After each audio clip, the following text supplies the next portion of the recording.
came that early April morning at an air base in Colorado. 40 flying fortresses line the apron.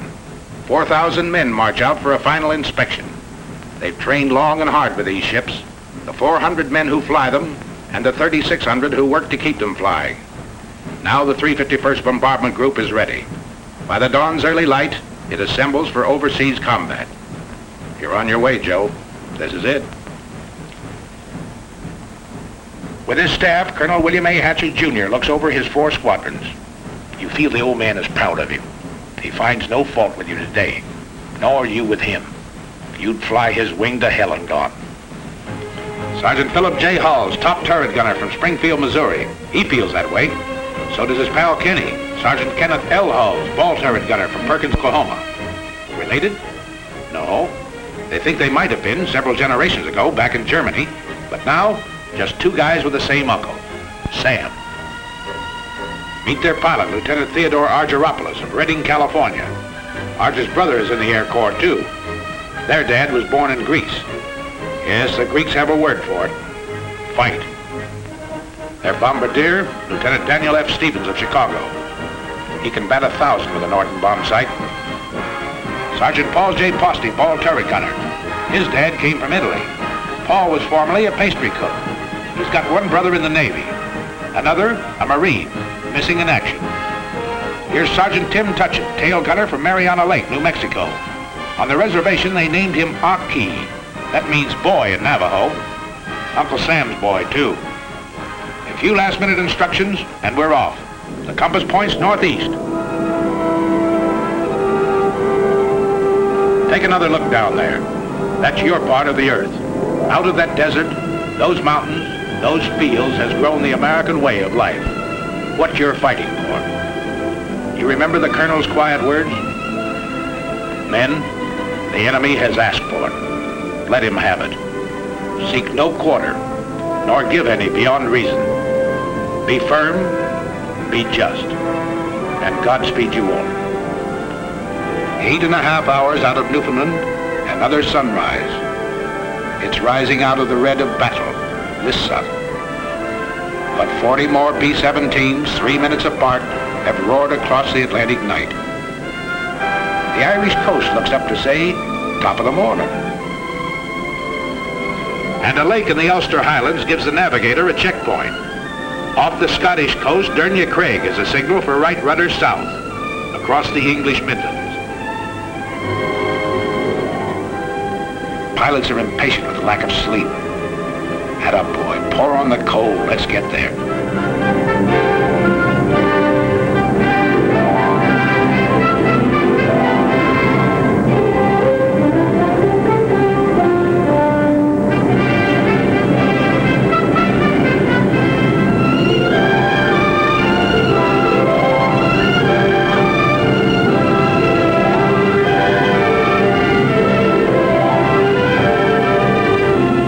It must have been a lot different when the wings carried swastikas instead of these big white stars. Don't worry, folks. We're dropping nothing today, just our hats in the ring. Hello, Missy. We brought something for you and brother. Chewing gum and chocolate bars. And there's a crate of oranges in the ball turret. Ah, there, Grandpa. We'll be seeing you for a glass of that. And there's the base. 400 acres of dispersal areas. The RAF is on hand to welcome us. Set her down, Colonel. Set her down.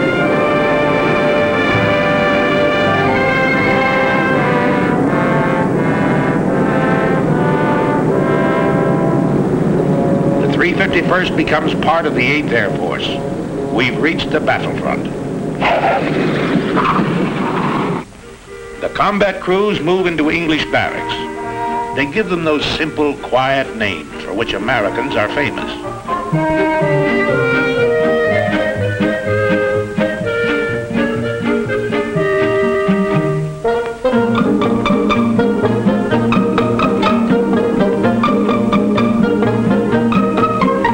2 weeks later, the ground crews arrive. Hiya, Gus. Great boat trip, huh? Only 7 days and without any escort, too, See any submarines? Oh, 100 of them, huh? Well, I guess you ought to know, Gus. They tell me you was hanging over the rail all the way. Next day, big doings. Class A uniform. Shine those buttons. His Royal Highness the Duke of Gloucester, brother to the King of England, drops in and is greeted by the old man. What's up? Sergeant Major says the RAF is handing over the field to us.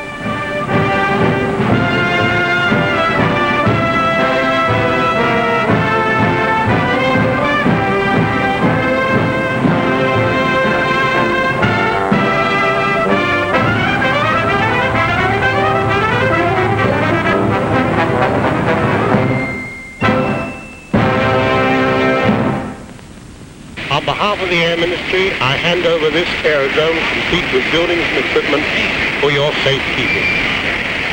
It gives me great pleasure to accept this station on behalf of the United States Army Air Forces.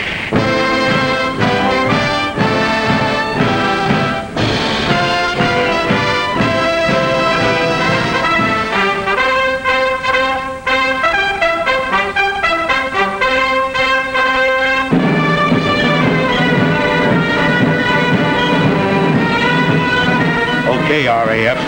If we can fit your boots, we'll walk it straight, brother.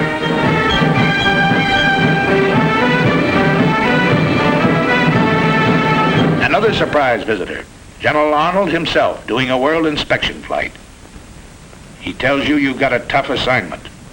This is one head man who knows and doesn't kid you. We have the privilege to meet General Aker, Commanding General, 8th Air Force. Hi, sir. Yeah, glad to see you. How are you coming to this camera training film of yours? Well, it's a little early to tell yet, sir, but we're turning a camera on everything and everybody. Well, I know what General Arnold had in mind in having you make this gunner a picture. Captain Gable, our gunners are already the best in the business. But if they were only 10% better, it'd cost the Germans another 100 fighters a month. So fire away, gunners. Plenty more practice before that first mission. The sleeve is a forked wolf. Track him. If you don't, he might get you, and you might have to bail out. Over the channel, perhaps. But if you do, a Spitfire of the Air Sea Rescue Service is bound to spot you. A stubborn, tough gang, this outfit. They'll go after you any time, any place. They picked up men 3 miles off the French coast with Heine defense batteries screaming, "No, you don't." Their answer is always, "Sorry, old boy, we will."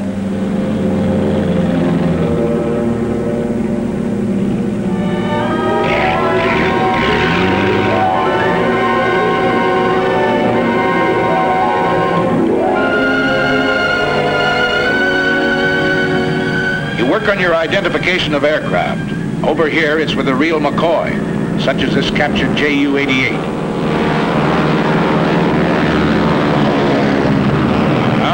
There it is, everything up forward, punched under the nose.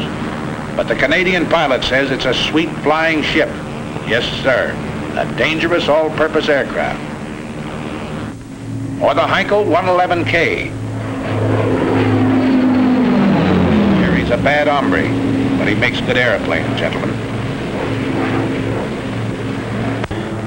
These will be a happy sight in days to come. Your fighter escort, that big barrel nose job, circled in white, your own American P-47, the Thunderbolt, side by side with a graceful spit.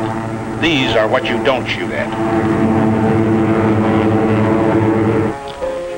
You hear daily lectures on security given by Major Scott, your Scotch-born intelligence officer. Let's stop kidding ourselves. This flying field is only 20 minutes from the battlefront. The dumb spies have all been shot. The smart ones are still living. And you may run into one of them tonight at the Red Lion pub. And if you go to the pub, remember, £1 is not $1, but $4. And that equals 20 shillings. 1 shilling equals 12 pennies, which equals 20 cents. 1 English penny equals 2 American pennies. And don't throw your pennies around. Major, seems to me the paper in this pound is not very durable. What do you mean durable? Laugh at this one for 20 years.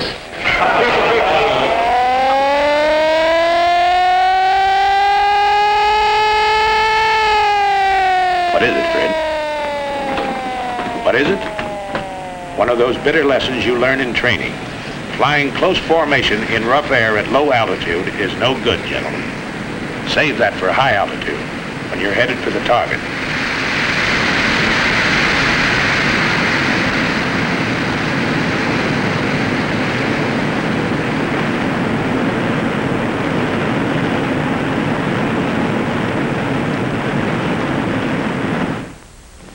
Next morning, we crawl out of the sack to find Britishers on the field again.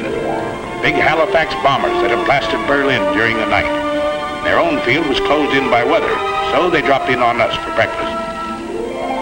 Say, Percy, how's the yak-yak over there? Rough? Oh, not half bad, Yank. Well, cheerio, lads. Thanks for the ham and eggs. So long, Percy, old boy. We'll be finding out for ourselves one of these days.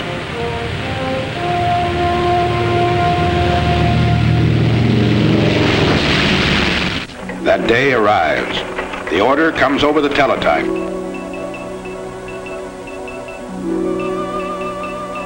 The communications clerk carries it to Colonel Milton, operations officer. To Colonel Burns, deputy commander. The old man is on the phone. Then in the briefing room. I'm summarizing. Remember your route in to this DR point where you go northeast to avoid this black area. P-47s will escort you to about this point on the way in, and Spit 9s will meet you about here on the way out and escort you all the way home. And now the weather officer. Weather's plenty important. You'll probably have to go over and above the altitude that you're scheduled to fly, 23,000 feet. From the IP to the target, the winds will be very strong tailwinds, and your ground speed should be well above 250, 260 miles an hour. The visibility is good everywhere east of that cold front, and the temperature at the target should be comparatively warm, minus 25 degrees centigrade.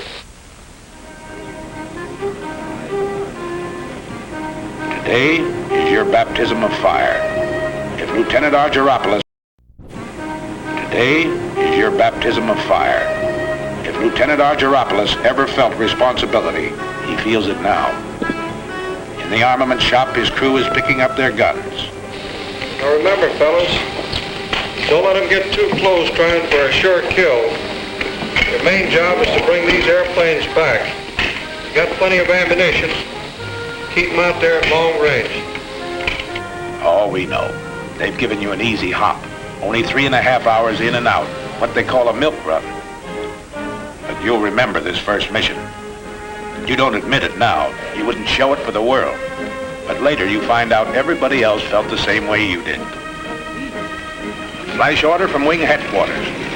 Wing wants 3 more ships added to the high group. 3 more bomb bays have to be loaded. Got to step on it. Positions in the formation change.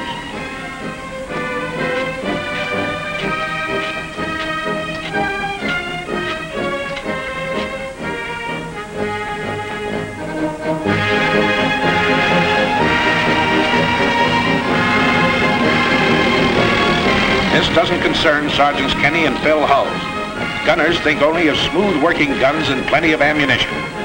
Ammunition's cheap. 6 cents worth of .50 caliber wanged into the cockpit of a Messerschmitt. That's what will bring you home. What did that weatherman say?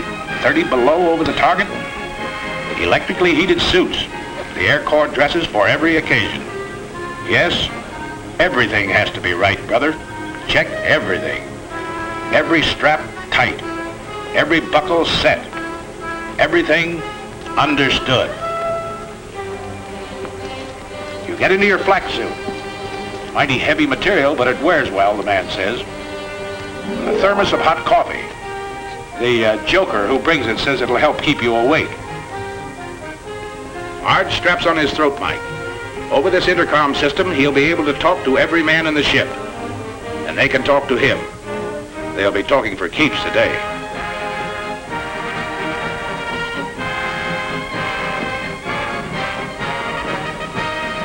Well, that flare from the tower ought to be along any minute now. There it is. Start engines. The colonel's already been on missions with seasoned outfits. Today, he leads you on your first.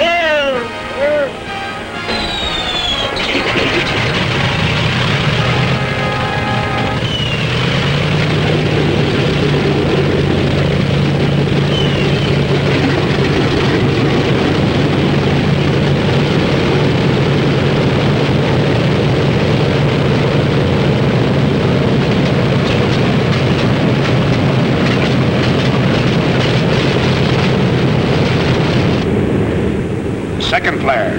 Start taxi.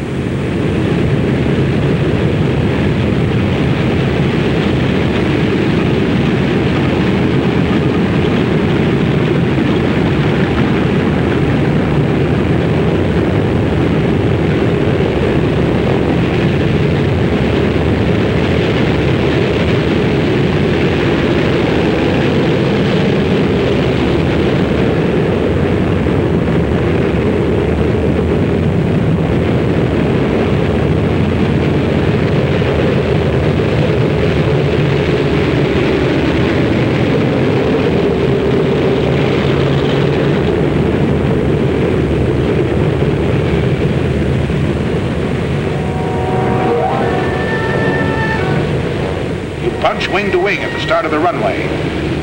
Easy now, slow. You cut somebody's tail off.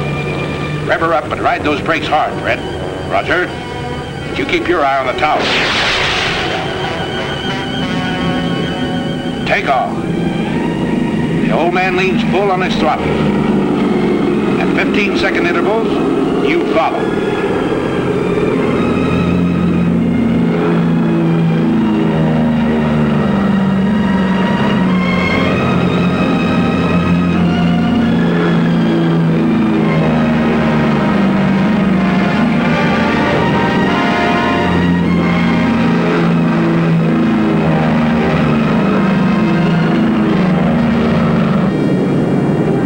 Over the field.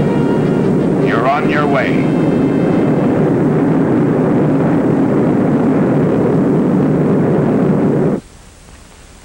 The rest of the outfit sits down to wait.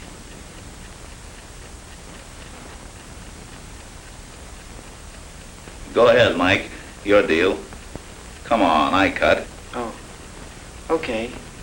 What time are they due back, do you know? Scotty said around 5:20. Gosh. I sure hope they all... Hey, how many are you dealing? I'm in. Oh, sorry. We know, Mike. Everybody's sweating them out. You mean what's coming over those trees, Major? No, that's not them. Just a flock of crows. I was a truck driver on Canal Street, but I never felt like this before. I ride the ambulances. I gotta be casual. You know, carefree and easy, like the doc. And listen, wise guys, talk to us, the ground crew for each ship. We'll tell you how to feel. Okay, here they are. 1, 2, 3, 4, 5, 6, 7, 8, 9, 10, 13, 14. That's the stuff. 17, 18, 19, 20. Here's the old man and Jenny.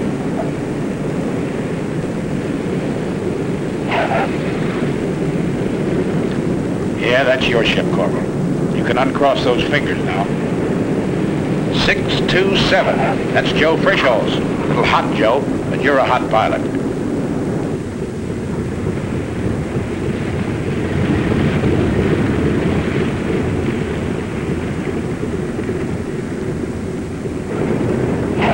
Here's Cagle in 742. Chalk him up. Here's old Zip in 879. He's got number 4 prop feather, too. Here's 953 with number 2 out. And look, Jim couldn't get his bomb bay doors closed either.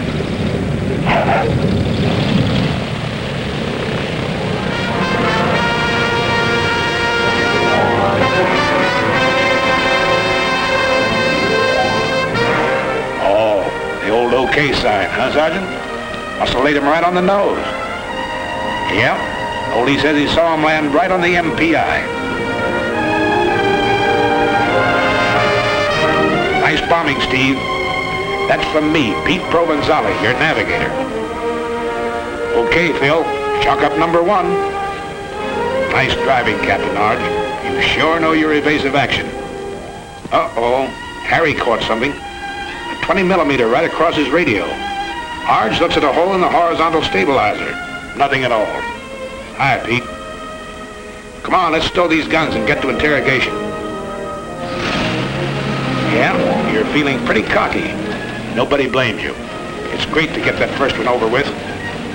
But this one was pretty easy, remember? You got a lot more to go. Longer ones, tougher ones. Take it easy, boys. Take it easy. Back from the raid comes Major Louis Nowak, Group Surgeon. Doc flew this first mission to study the physical reactions of men in combat. He didn't have to go, but that's the kind of a doc he is. And today, on the walls of the officers' mess, begins the chronological record of the group's success. Coutray, a German fighter base in Belgium. Annie doesn't live there anymore. In the meantime, we find Kenny and Phil cleaning their guns in front of the armament shop. Hello, Captain. Hello, fellas. Well, how was it? You know, Cap, I don't think those Germans like us. Are you ready to go again? Sure. Got to get this thing over. Did you learn anything you didn't know before? Plenty. At home, they told us the Jerry's made most of their attacks on the tail. Today, most of them are on the nose. Yeah. Most of the time I had my turret pointed at 12 o'clock. I must have fired 1,000 rounds. Let's go all these guns, Ken. All set? Yes, check those guns. You had plenty more use for them the next 2 weeks. Emden, Kiel, Wilhelmshaven, St. Nazaire, Bremen. And every swastika stands for a Hun pilot that asked for it and got it.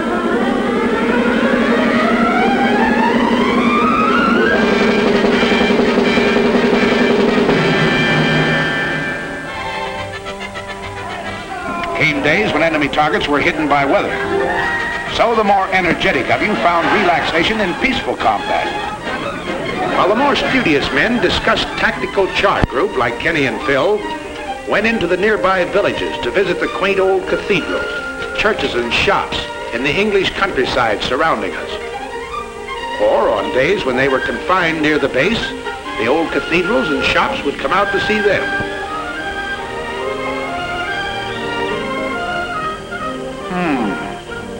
This little shop wants to go home. Meanwhile, back at the kitchen, we find a very unhappy and angry man. Hello, Sergeant Posty. Hello, Captain Gable. What's this? I thought you were a ball turret gunner. I thought so too, sir, but I've been grounded. Oh, your past crept up on you, huh? Yes, sir. They found I was chef at the Brown Derby in Hollywood, and now they have me in the mess making a cake tonight for the officers' party. Nothing you can do about getting back into combat? I don't think so, Captain. Well, Sergeant, remember this. There are 2 kinds of cake. One of them's good, and the other one, I'll be seeing. But gals or parties, you're still fighting a war. And you're getting mighty good at it. Nobody knows it better than the sucker who started it. Little Adolf. Well, Sergeant Posting, back into combat, huh? Yes, sir. How'd you manage it? Well, sir, you know what you said. There are 2 kinds of cake. So Posty's back in the air with you. You're blowing factories and power plants 1,000 feet in the air. Okay, how about you, Winchester? Boy, I have a little excitement. What happened? I have a little present here for you. What's that, black? Came in the side of the radio room and hit the buckle on my parachute. Fell on the floor. Who has this claim? Phil. What time was that? It was about $1,600. $1,600. Where'd it happen?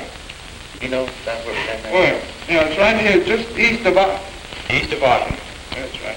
Who'll confirm that? Well, I saw it. I confirmed it. After he fired it, came down and passed underneath our left wing and exploded right underneath it. Nobody's bailed out. And when you hand out punishment like this, you've got to take some, too. The day you got back from over Villacoublay, just outside of Paris, was plenty rugged. Signal flares. That means wounded aboard. What's tough about it was, you had to bring your bombs back. You couldn't drop them. When you reached the target, you found it closed over by weather. That's an order when you're flying over France. No indiscriminate bombing. Just German installations.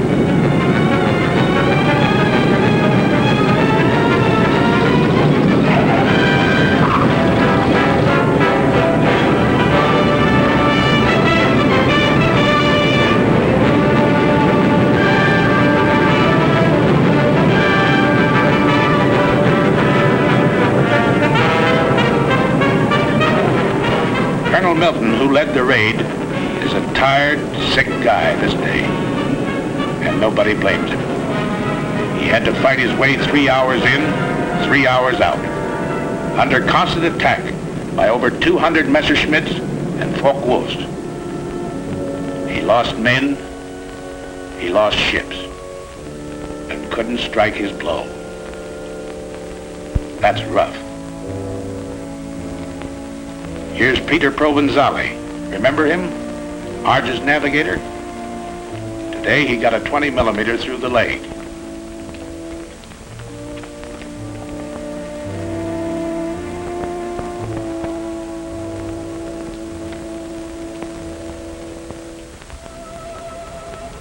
Control cable shot in two, but some wounded gunner wouldn't quit. He tied them together.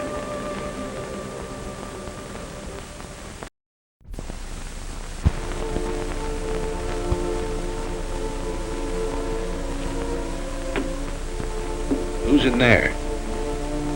Both waist gunners, huh? The docs are working on them now. One's pretty bad.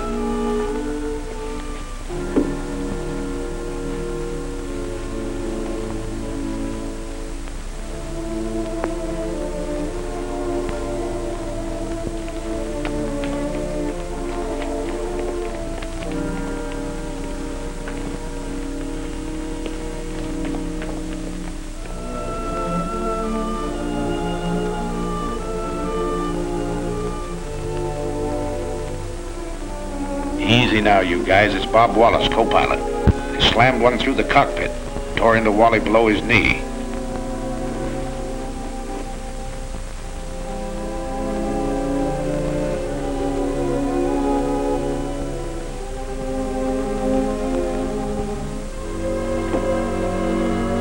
Bulletproof glass.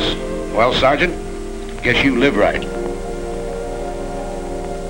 Yes, the bombardiers with their first aid kits had plenty of work today, crawling back through the bomb bays, trying to keep a steady hand in the rough going.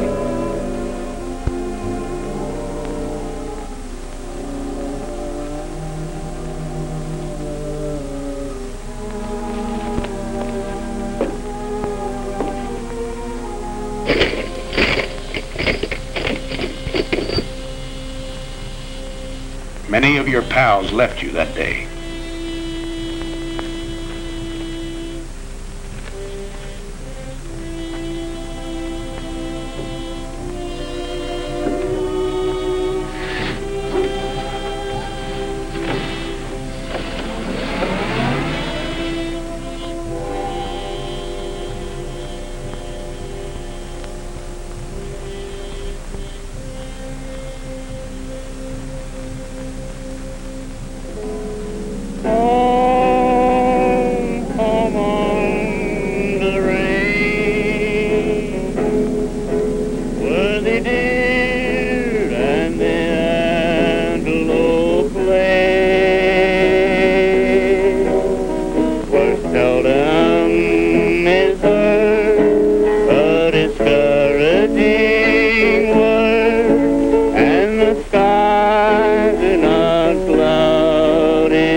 right, guys. There's another loading. But if you happen to catch one in the wrong place, they've got a pretty nice repair shop. Ever see a sergeant flip a tulip in a lieutenant's face? Well, you just did.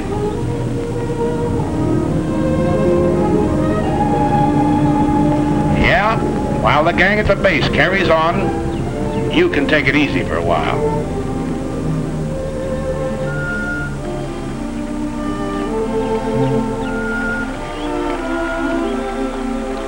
How they biting, Sarge? Nice fat pike, huh? This one's been stretched a little. We drop in on Lieutenant Bob Wallace to see how he's doing. How you feeling? Great, I'll be out of here in a couple of weeks. Oh, Miss O'Neill, it's Captain Gable. How do you do, Captain Gable? How do you do, Miss O'Neill? Wally, I never got a chance to ask you. Tell me just what happened when you got hit. Well, we'd left the target and we were on our way home. We got to the coast and we had our guns stowed away. A couple of FWs snuck up on us and gave us a good burst. Oh, I see. You had your guns stowed away, huh? That's right. That was a little early, wasn't it? It certainly was. It's not a very good idea to relax over here until you get back to your own base. Is that right? That's right. Well, go ahead. Then what happened? Well, after I got hit, I climbed down out of the pilot's compartment and got the top turret gunner to help me down in the bomb bay. He gave me some first aid, put a tourniquet on my leg, and took a good job of it. Well, that's fine. I guess you think it's a good idea for these combat crews to have first aid training then, is that right? I sure do. Yeah. So, Wally, what do you think of the B-17s? Your instruments, your guns, and all the rest of the equipment they're giving you to fight this war with? It's the best equipment in the world. That's good. Say, I hear you got your Purple Heart, too. Yes, Colonel Kendall was in the other day and gave it to me. I was more nervous than when those FWs were diving on us. Well, outside of that, are they treating you all right around here? Did you hear that, Miss O'Neill? Wally's doing okay. Back at the base, they repair your ships, too. The busiest legs in the outfit belong to Major Ace Akins, the S-4. This airplane's got to fly in the morning. It's going to be ready? Oh, Major? I don't know, sir. Well, let's have no ceremony. Let's get the fans turning. Keep the fans turning. The slogan of the ground crew. They work hard, these boys. They work 90 hours straight without sleep. But your ship is their baby, and she's got to fly. And if you need to repair a few thoughts, Sunday's always a nice day for it, if there's no raid scheduled.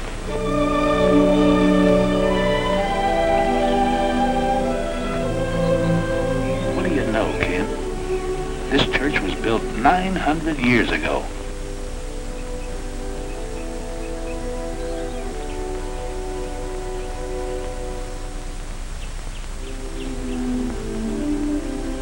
Over at the hospital, Father O'Connor celebrates the Mass.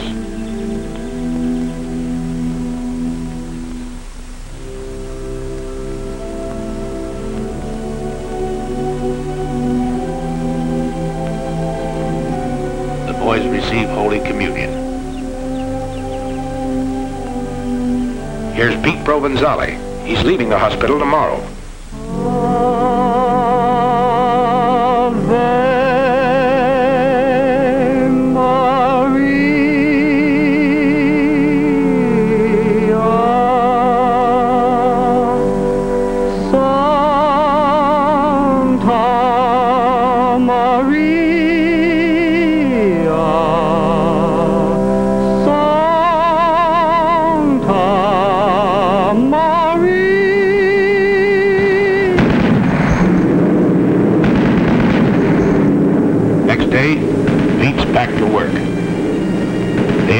Back to work. The 351st is still flying, Adolf.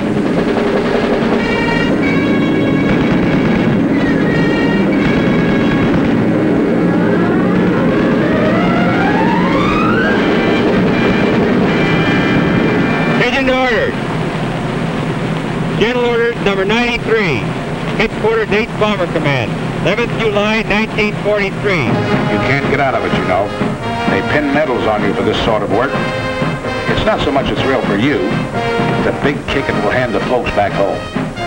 The Silver Star, the Distinguished Flying Cross, the Soldier's Medal. Dad and Ma on that certain girl. He'll cut out the clippings and drive the neighbors nuts. Bombardier Stevens, the DFC, because he's been batting 1,000 over Germany. And one to Pilot Peters. He had to ditch in the channel, but his coolness and courage saved his crew. Bill Halls gets 2 clusters on his air medal for straight shooting. The DFC to Tim Tutchin. A Focke-Wulf and a mountain lion? No difference, he says. The control wires were shot in 2, so the DFC to Sergeant Del Conte, who tied them together, his hands punctured with flak. A Silver Star finds itself next to Provenzali's Purple Heart. He refused first aid till the Jerry fighters quit and stuck to his gun. The day the group led the wing over Schweinfurt, Colonel Hatcher was air commander. To him, the Silver Star. And the DFC to Kenny Hulls. Colonel Gross is smiling because Kenneth was having a Coke in the PX when his name was called. Are you forgetting your 5 confirmed Jerry, Sergeant? We're not. And they don't forget you when you're a little battle-weary and need a rest. At a very gay seaside community, a world-famous resort hotel has been converted for your pleasure by the Red Cross. A great place here. Sleep, eat, or what have you. Hey!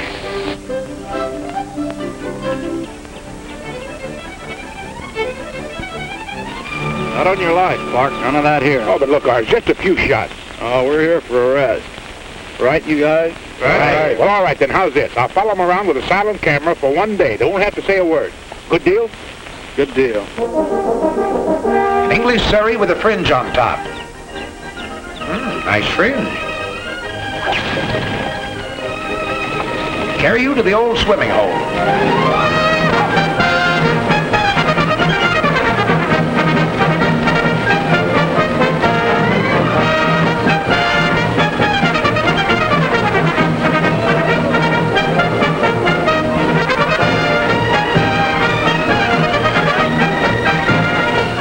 Let down your flaps and slide in.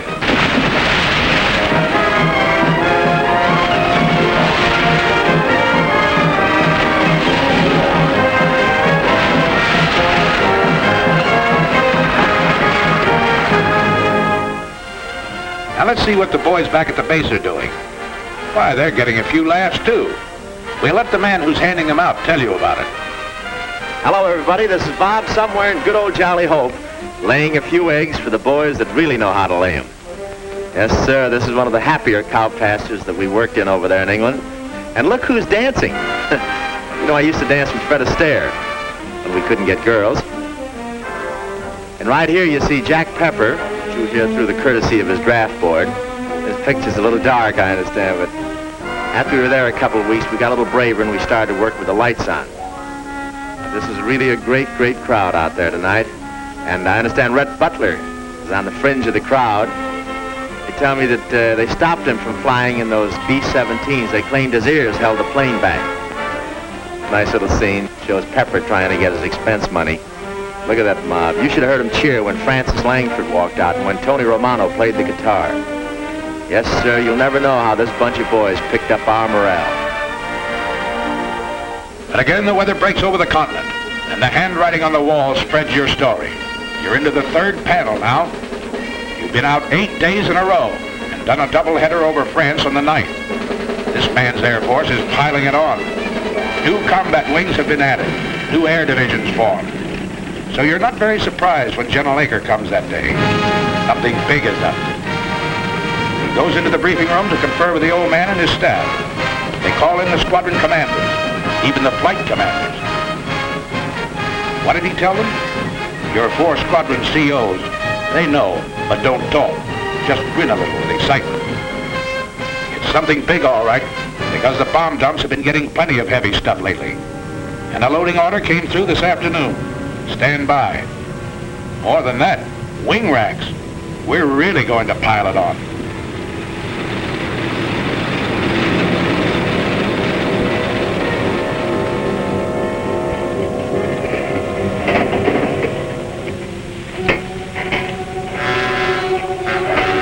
That night, as always, when you know a real dilly is coming up, you're a little restless. Out in the dispersals, you hear them winding up those engines.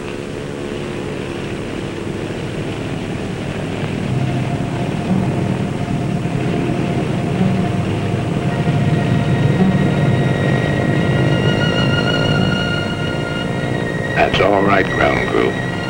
Make 'em sing. Make 'em sing good.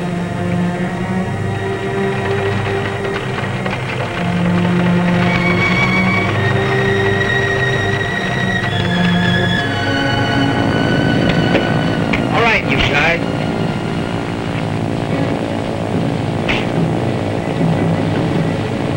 Breakfast at 3, briefing at 4.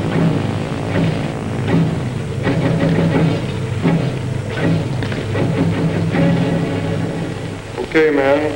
For security's sake, anyone know what the target is for today? Saint Nazaire? Brussels? Paris. Oh, we'll see. All right, Sergeant.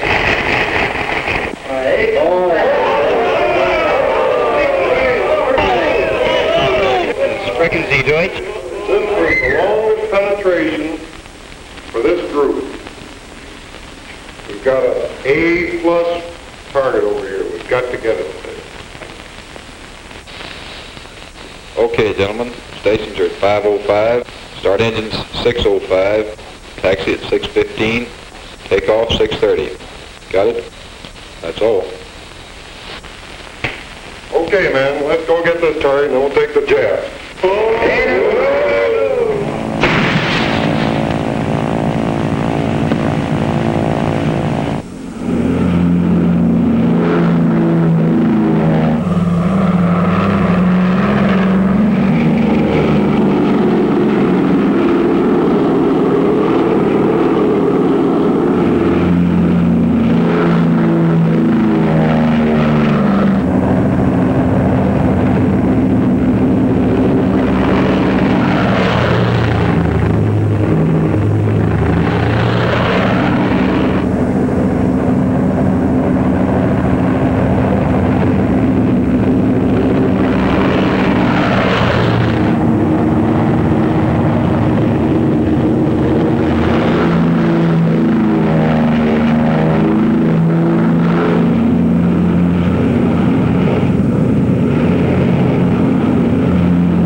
Check in your station.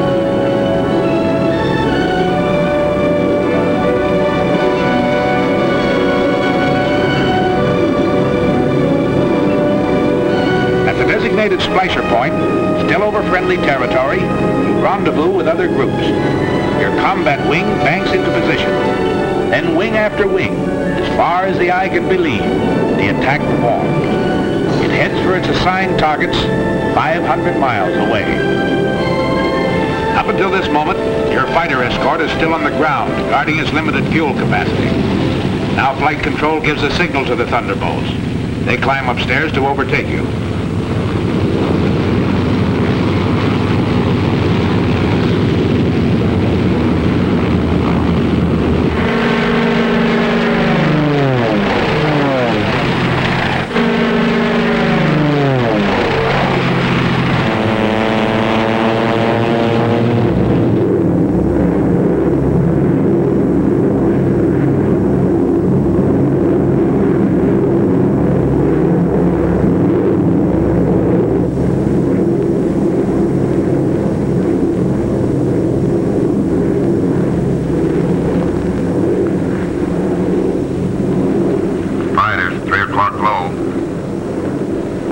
Watch it. That should be our escort.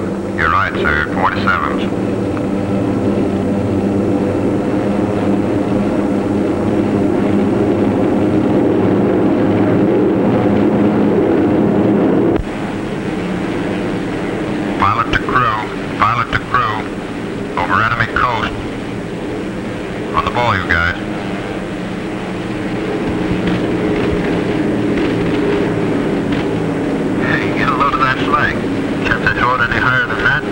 want to have it in the Bombay?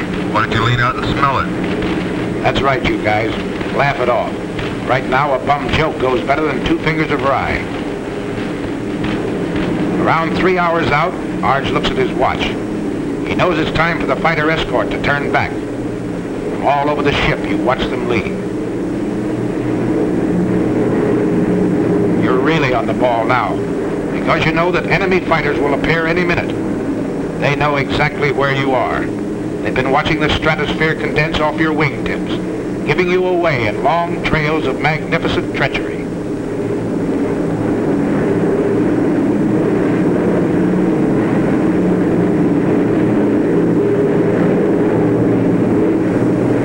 Okay, here they are. 9 o'clock high, enemy fighters. Same thing at 3 o'clock. Yes, at least those vapor trails work both ways. Arch watches the enemy formations as they parallel your course. Seems obvious. They're staying out of range, going out ahead to turn in for a frontal attack high.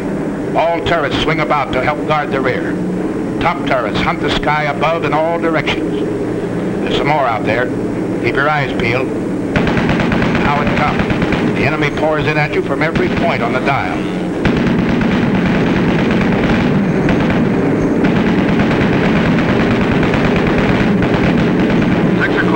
Level. 2 more. 5. Watch it.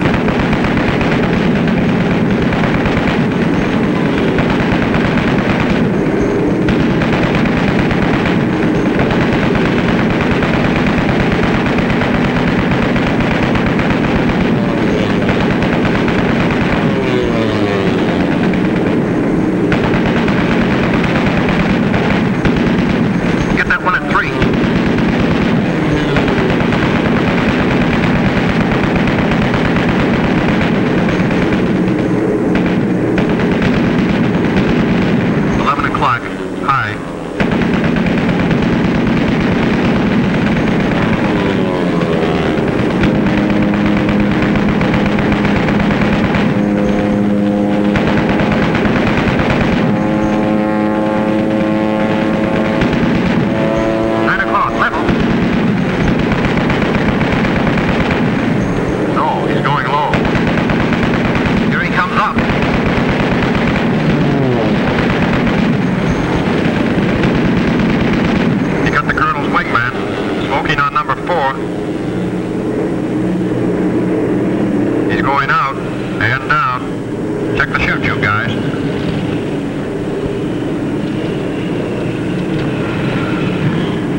Barreling at you. A little short on heart, but plenty long on guts, this enemy.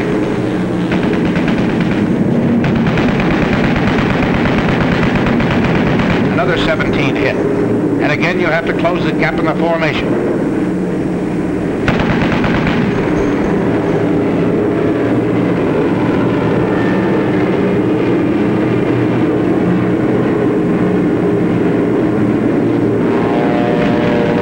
And again they come. 12 o'clock high, 4 o'clock level. out of the sun and up from the ground.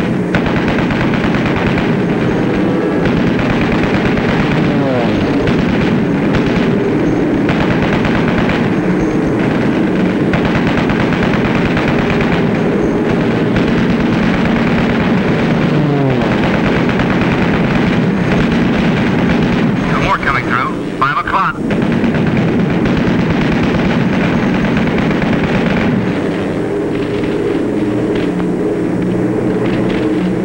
Crossing another flak area.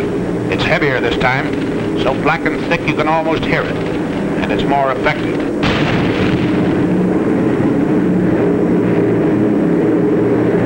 Shorty's been hitting feather number 4. Cover him all you can, everybody.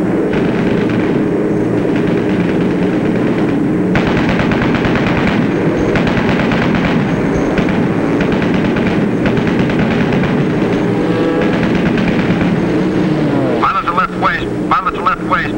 There's another one working Shorty over. Can you help him? No can do, sir. Out of range.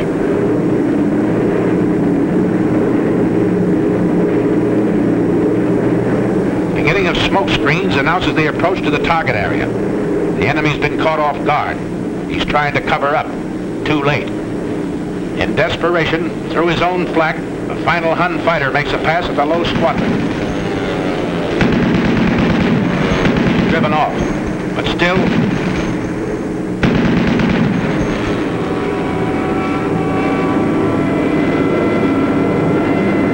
Did a fighter or flak get that ship?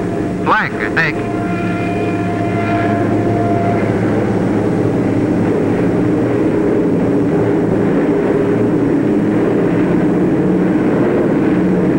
There it is, the flare out of the lead ship. The signal for the bomb run. This is your attack. All right, Steve. We're on the IP. She's yours. I got her.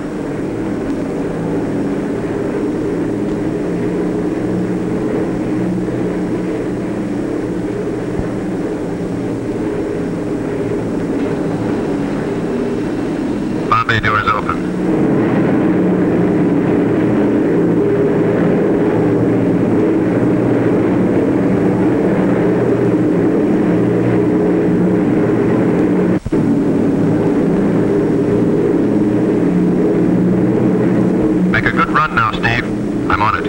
Yes, make it count, bombardiers. They build these ships around you. Bombs away.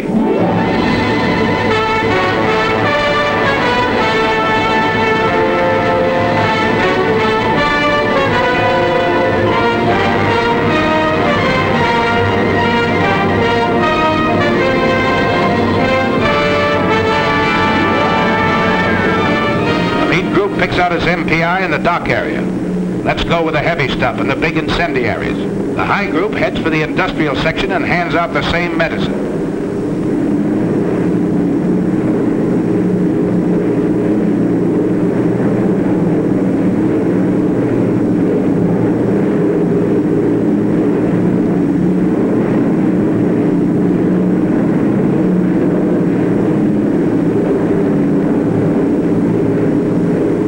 The low group turns for the adjacent airdrome. It blasts the field, the hangars, and repair shops with hundreds of deadly anti-personnel bombs.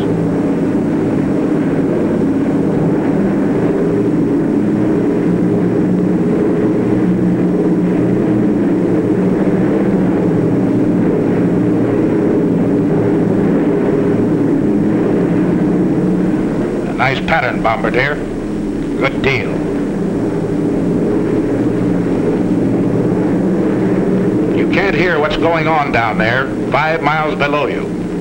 But marshalling yards and chemical tanks, ships and warehouses, spare engines and ball bearing factories are disintegrating in molten chaos.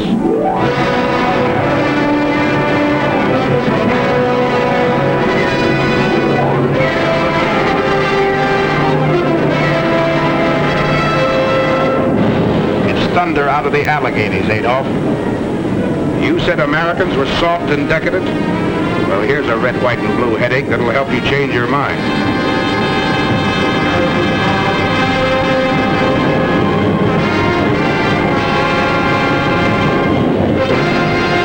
As the bomb bay doors close, you Take a last look at the target ahead. The smoke from its burning debris rises 16,000 feet into the air.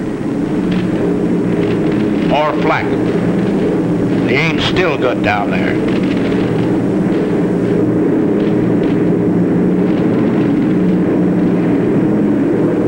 How about this trip home? Is it going to be rough? Pilot to crew. Pilot to crew. Well, you guys, we're over an hour out. They haven't come back at us yet. Looks like we're lucky this trip. Enemy fighters, 11 o'clock high.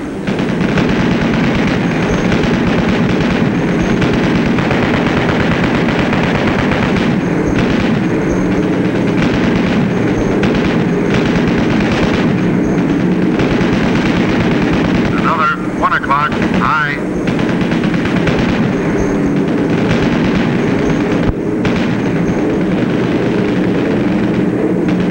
Coming level to 3.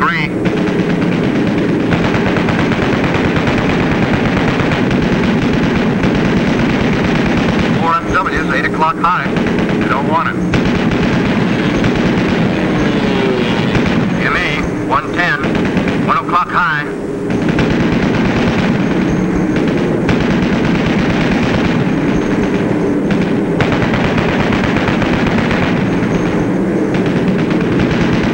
ME at 2 o'clock.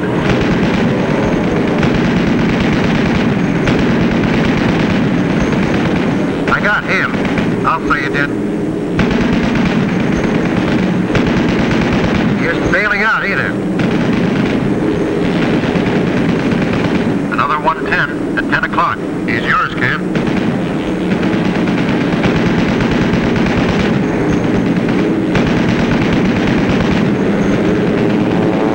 There he goes. Here's my pigeon. Stoffel commanders throw their pilots into formation with suicide orders. That's what they get. Formation is tighter than ever. You're not sparing ammunition. You're knocking them down like mallards. One more.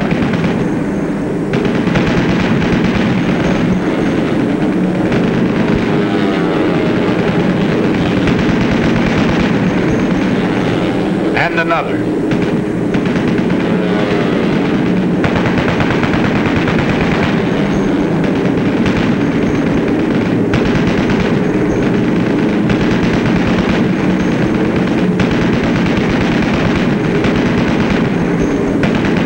Through.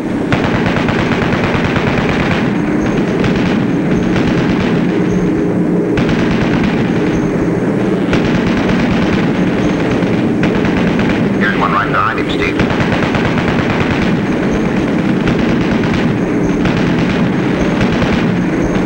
Another. 2 in a row for the boys up forward.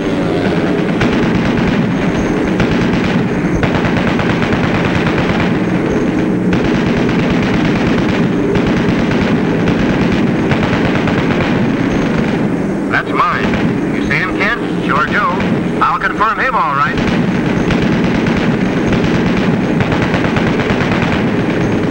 Get this 110. Pull her up, Art. Pull her up.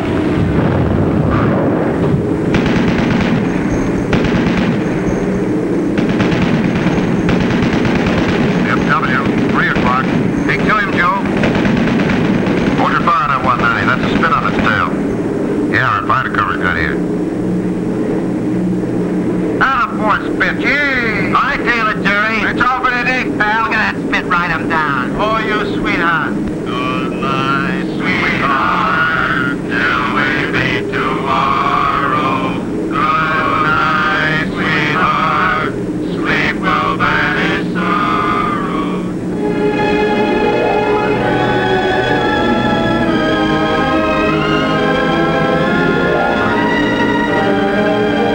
Your shadow on the undercast. The pilot's rainbow. Missions end, but not the end of the battle. Fighting men from Maine to California still have a long, tough rainbow to travel. But they're looking the enemy right between his eyes. They're fighting him the American way, their American way of life. Enemy of America, look at these men. They're not going to lose, brother.